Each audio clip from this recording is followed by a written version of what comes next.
Terdapat dua faktor resiko dari suatu cerebral infarction terpenting dalam USMLE, yaitu hypertension dan juga atrial fibrillation.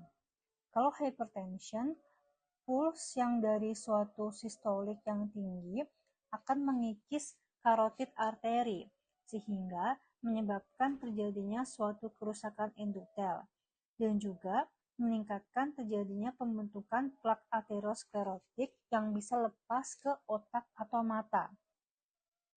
Atrial fibrilasi sendiri menyebabkan turbulensi dan juga stasis, sehingga menyebabkan left atrial mural thrombus yang bisa lepas.